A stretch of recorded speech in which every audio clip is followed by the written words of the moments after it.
Good morning, good morning, good morning, and welcome back to the Operation Heal 100 Hearts page where we talk healing, humor, and hot topics. Today, as per usual, my favorite part of the page that I like to do is the healing version, right? Because I know a lot of folks like to discuss hot topics, which I posted my Married to Medicine review. Y'all go check that out. I posted a DMDja. Y'all go check that out. But in any event, here we are with the segment called Dear Deja. One of my favorite segments, right? Alrighty, let's get the ball rolling because I don't want to keep you guys waiting. But before I do, you know the drill. Go hit the thumbs up on this video. Do not wait. Go hit the thumbs up on this video right now. If you're new here, please subscribe to my channel. I would greatly appreciate it. And also stick around. I want to hear your commentary and your feedback after you hear my commentary about this Dear Deja letter. So let's get it going. Oh, I want to tell y'all something. Why I lost my glasses for like 2 or 3 days, which is why I didn't put out a Dear Deja, because I was mortified and horrified because I could not see. But luckily I found my homegirl. So let's get rocking, okay? All right. Dear Deja, girl, give birth tonight. I am not pregnant. Let me listen. That's just the letter. I am not pregnant. Girl, give birth tonight. My old ass decided to wait until I was 41 years old to have my son. All jokes aside, though, geriatric pregnancy is hard. My son gave me hell. I was sick the entire pregnancy. I was in labor 36 hours, nearly died giving birth. It was a mess. I was happy for that part to be over, but I didn't know that I would be entering phase 2 of this nightmare called Now I'm a Mom. I know that sounds bad, but if I'm being honest, this is hard. My son is bad as hell. He's hard-headed, mean, and if I'm keeping it real, it's downright embarrassing. His father and I are puzzled about where these behaviors come from, and most times I'm the one dealing with them because the father is on the road working.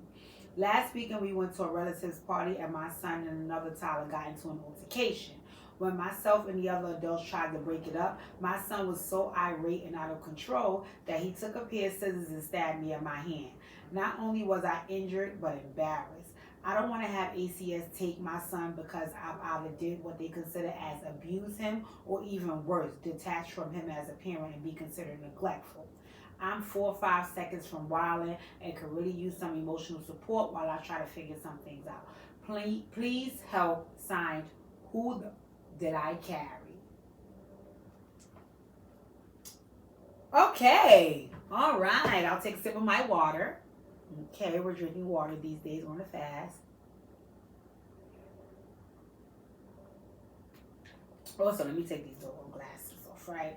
All right, ladies and gentlemen. I'm not going through the whole parent spiel that I give every letter. Y'all know what it is. I'm just going to sit here and give y'all my honest to God feedback about what I think is going on and what this young lady should do. First of all, congratulations. Congratulations, my dear, because you're a mom. Yay. I thought that's something that we would be happy about, right? In any event, hopefully you come around to being happy about being a mom. I forgot to pay attention to how old you said your son was, right? Once again, let me congratulate you. That's a beautiful thing. The second part of it is that it seems like you and dad co-parent well, right? I don't know if you guys are together. You didn't indicate that. But you did say that, you guys are raising him together, which is a beautiful thing. Dad is around. So that can really, really help a lot with things as well.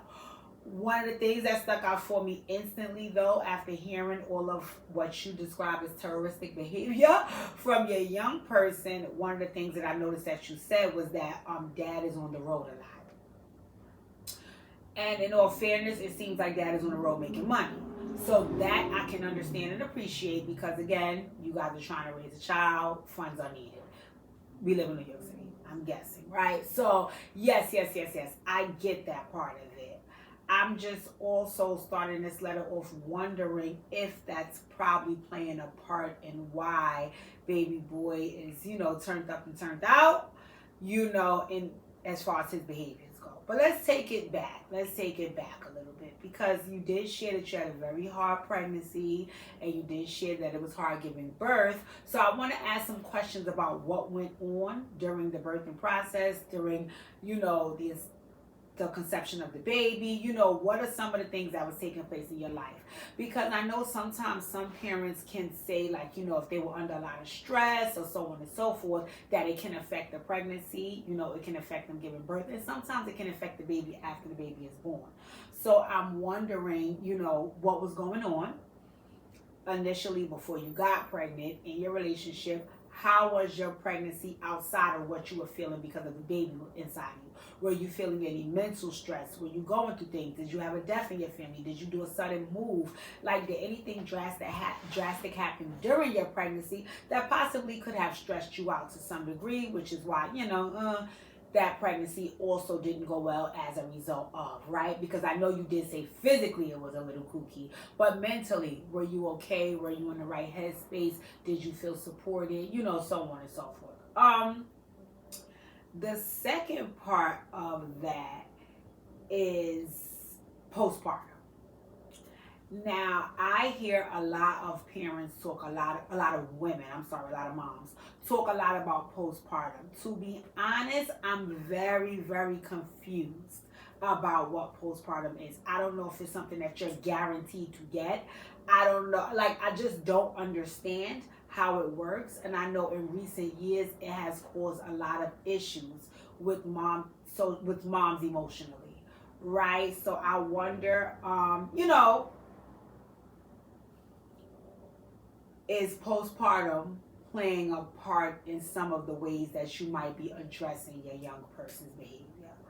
Right, so let's scale back also to your young person's environment, because I always talk about the whole nature versus nurture aspect of it. A lot of people do feel like, you know, things are just of nature, where you could be just born into something or born a particular type of way, or genetically this is just who you are. But then the other part of that is the nurturing piece, which it could also be your specific type of way because of your environment, the family you grew up around, the neighborhood you grew up in, so on and so forth. So just like I asked you about, you know, what are some of the things that was going on physically when you were pregnant and mentally when you were pregnant, I would also have to ask what took place after you gave birth. You know, where do you guys live? You know, is that, and I don't mean ideal in the sense that, oh my God, it's perfect, because we all have things going on, but is it a safe enough space to where certain behaviors your baby won't be exposed to? You know, because like you said, most times, you know, children learn what they live. So I wonder, is some things going on in maybe where you live, in a place, in an actual place that you live in, meaning in the household? Is he seeing some of these things when he's going out in the neighborhood? Is he in school? Is he seeing some of these things when he's at the daycare? Like, I wonder, is some of these behaviors being picked up from an outside source, right? Because again, most times children learn what they live, and if I'm seeing this and I'm being exposed to it, then it might actually play out in, you know, my own behaviors. I also would have to ask about what's taking place when you address these behaviors. I know we have kind of got away from the whole beating your kids aspect of it, right? I know a lot of times there's an issue with, you know, there may be authorities that get involved when things get physical between parents and children, and there's a thin line between what is, you know, me just roughing you up and what it looks like if I'm abusing you. So I know a lot of times a lot of parents have, you know, kind of gotten away from the whole physical aspect of it, and a lot of parents have now subscribed to the whole perspective of gentle parenting. So I've been privy to about maybe 6 parents up close and personal that's giving the whole gentle parenting thing a try.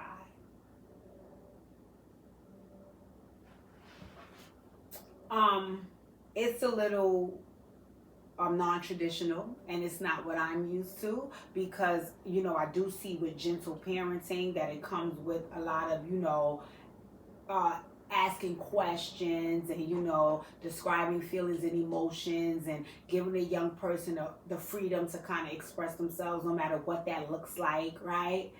And you know, I'm just unfamiliar with that, because I don't come from gentle parenting. I also don't come from abuse, right? So there's a thin line between the two, but there's a way to tread it lightly, is what I assume, once again.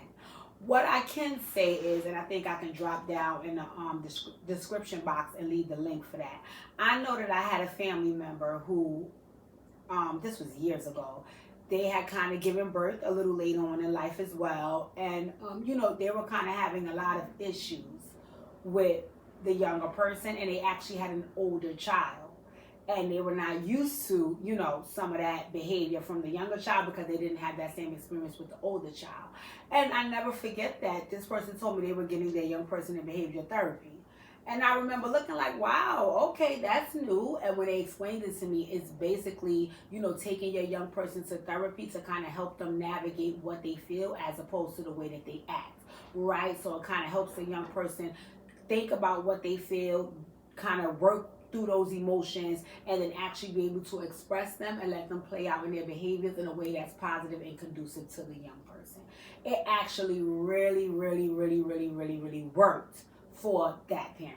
I've seen a huge transformation in the young person, even now to this day. And the young person is now a teenager. So that would be one of my suggestions, is looking into wherever you may live or what's closest to you or what you can afford or your insurance allows, looking into some behavior therapy if it feels like this might be out of the hands of you and dad, because that's totally understandable. I could get that.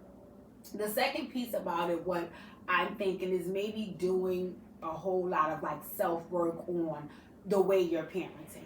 Because I was having this conversation not too long ago. Most parents are really hard on themselves.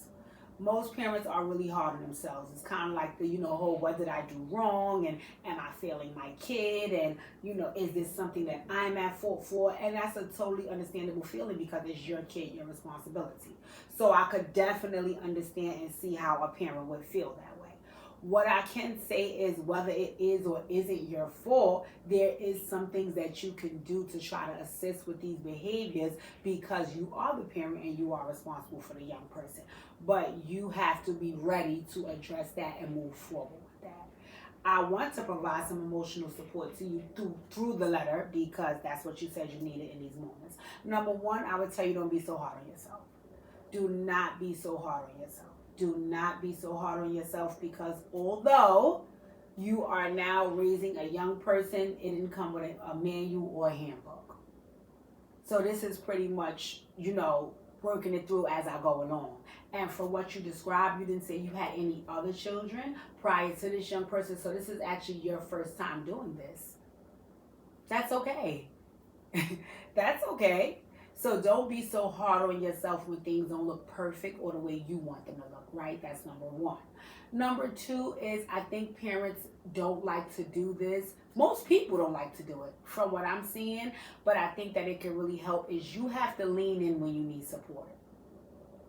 Because I think with most parents, it's like, forget it, I got it. Forget it, I got it. It's my child, it's my responsibility.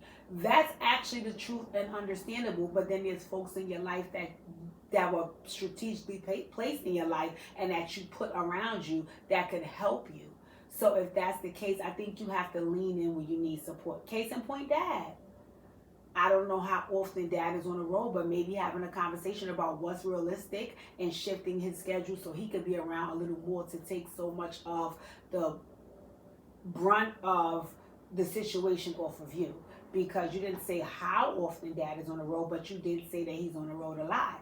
So that means most times you are the person having to deal with whatever is taking place and doing the problem solving skills and doing the reprimanding and being a disciplinarian and then being a nurturer. And that's a lot for one person. So if that is, as you described, your support system, you have to lean in when you need help. You can't just say, well, I got this and I'm going to do this alone because no one is here. No, you have support. You have to lean in with it. Also, aside from that, is there other family members that can lean in for support when needed? Because the worst place to be is in your feelings and alone, right? And I know that your young person is your responsibility. But there is also folks that can help you and assist you in being supportive while you're trying to be responsible for your young person. Another thing is, be honest. Be honest about what's taking place. My suggestion would be, and I'm only saying this because I'm a writer. I know we're now in a day and age where we got away from actually sitting down, writing things down with a pen and a pad. So maybe you want to put it in your notes in your phone or something like that. But maybe keeping track, of some of the behaviors, like when they take place, what they look like, what some of the triggers may be, and what is the come down off of it. Like, case in point, right? Let's just say your young person is more triggered when he's around other young people. That's something to keep a mental note of, or again, a physical note of. Let's just say your young person is more triggered when he's yelled at as opposed to just spoken to. Let's just say your young person only responds to being yelled at as opposed to being spoken to. Let's just say your young person doesn't, behave well in crowds. Let's just say your young person usually is more active and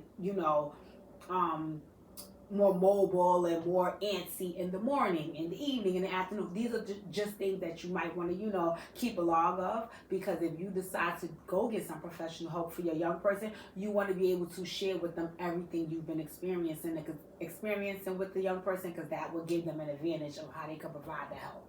Right? So case in point, sometimes it could be, you really act that way in the morning because maybe you have something sugary for breakfast and now you're bouncing off of walls and, or maybe you act like that at night because for whatever reason you don't like when it's time to go to bed. So you get a little bit more antsy. You get a little bit more out of sorts. Maybe that's what the issue is. Maybe it's certain foods you can't eat. Maybe it's certain drinks you can't have. Like, it's a number of things you can do to kind of break down what's taking place and then see how you're going to deal with it. Once again, like I said, if from what you described, it feels like it's too much for you to bear, it's nothing wrong with getting professional help. I was just telling you to keep a log so, in any event that you do, you can say, hey, this is the pattern, right? It happens at this time. This is normally what happens. This is when he calms down. This is how I respond, because I know that could probably help the medical professional to say like, oh, okay, I think I can see some of the young person's trigger points, right? So I would definitely say keep a log, make sure you know what's going on, what's taking place, so on and so forth. Know your limits, because I know I've been privy to parents when they're at their breaking point, and for me, it's a little sad, to see. Because I notice when a parent gets to their breaking point, yes, they're angry and they're upset, but they're more so hurt. So you kind of see the breakdown taking place in the process of them trying to either maybe discipline the kid or talk to the kid or be there for the kid or stop, whatever they're trying to do with the young person. They're physically and emotionally breaking down. And, it's hard to watch. It's hard to watch as an adult. So if your young person is watching you physically have meltdowns when, they're not being compliant, that can be hard for the young person too, and also hard for you. So my suggestion will also be to know your limits. Know your limits. Know when it's like, in these moments, like, for example, if you have your son at a birthday party and you realize he may be unruly, he's all over the party, he's fighting, he's having temper tantrums, it might just be time for you to say, you know what, guys, we're going to head out early. And no shade to the party throwers. I love you. You my family. Let me get my candy bag. But we have to go because in these moments, he can't get himself together and I can't keep it together not to, knock his noggin, right? So know your limits. Know your limits. If you're in the house and you feel like it's becoming too much, you call somebody. Hey, I need to talk for a few minutes to kind of decompress before I, address what's happening in these moments. Because if you don't know your limits or you ignore your limits and you push them, that could be bad for you and the young person. Okay. So what do we have? The few things that we have, one is, you lean in for support, you keep a log, you know your limits. Be easy on yourself. Those are the 4 things that I think you need to keep in mind firsthand. And like I told you, more importantly, if you need help, get help. Get help. I work with the New York City Department of Education, and a lot of times, a lot of folks struggle with when they have to get their young person evaluated. It's the whole mantra of "it's nothing wrong with my kid" and "don't label my kid," and and I get the frustrations of a parent when you're asking them to do something such as get their young person evaluated. But I think that if you can look at your young person and see that you're not able to connect, other folks are not able to connect, or the young person is not able to connect as a whole, there's nothing wrong with getting them evaluated. It may be nothing wrong, but at least you'll know. At least you'll know. And at the end of the day, that's to benefit the young person.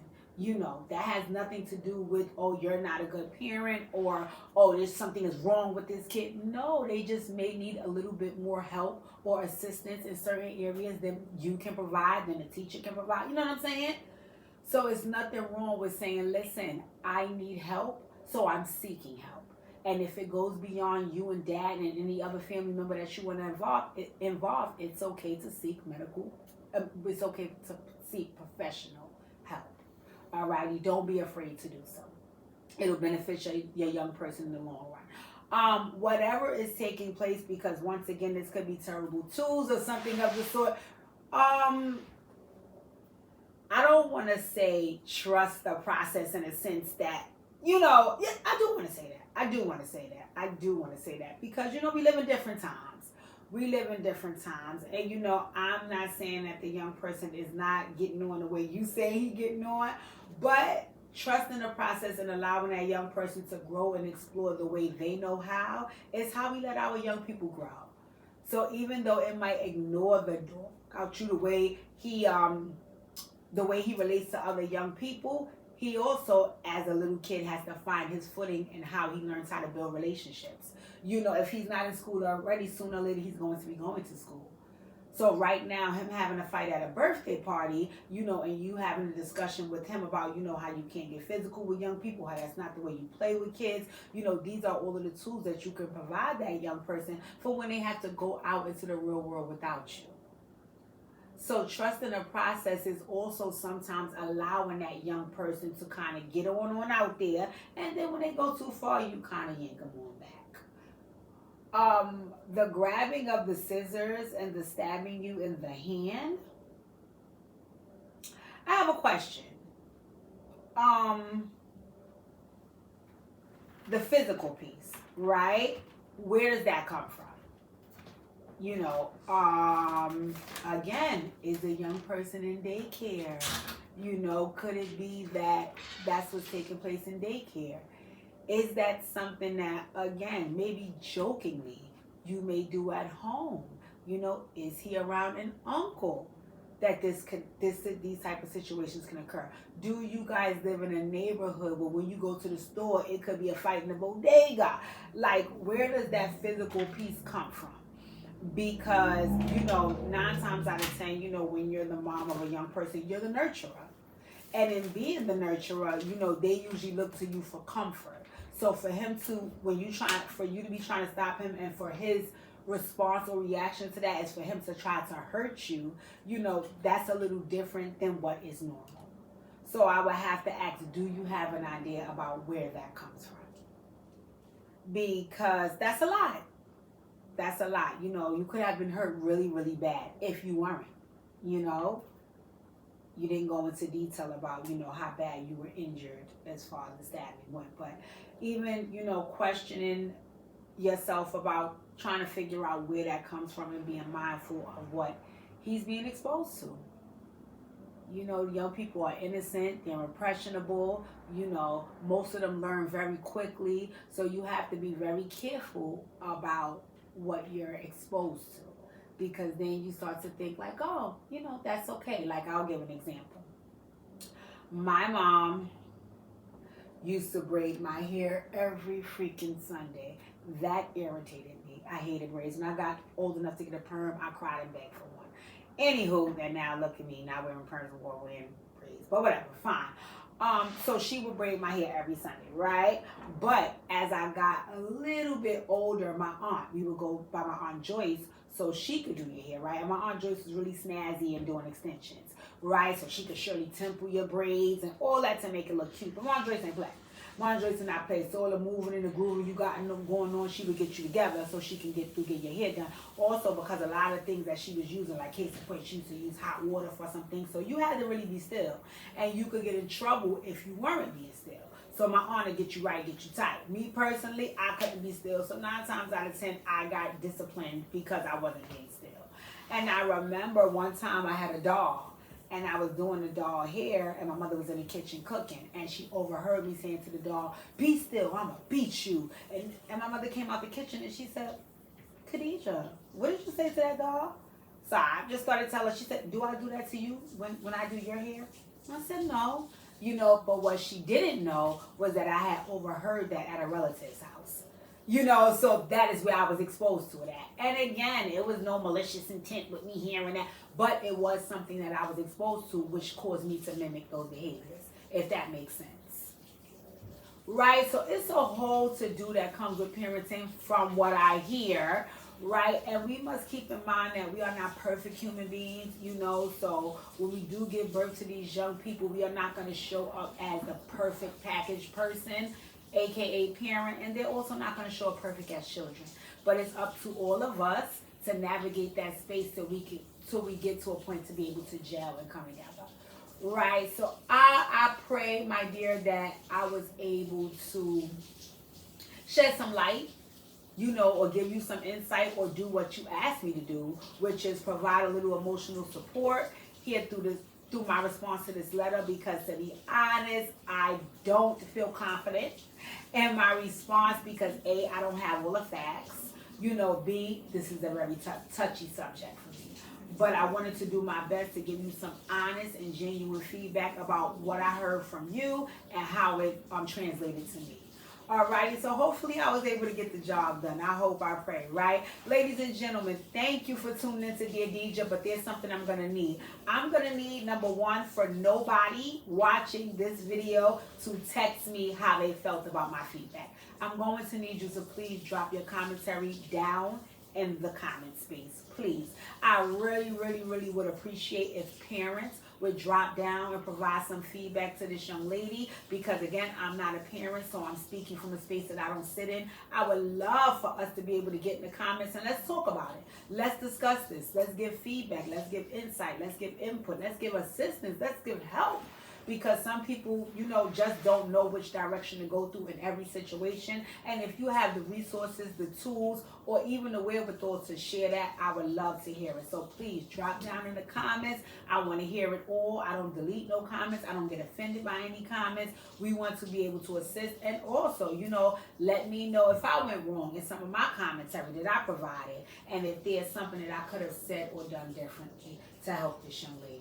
Thank you for tuning in, you guys. I'm happy that you're here. Please make sure to like, comment, share, subscribe, and I'll see you soon.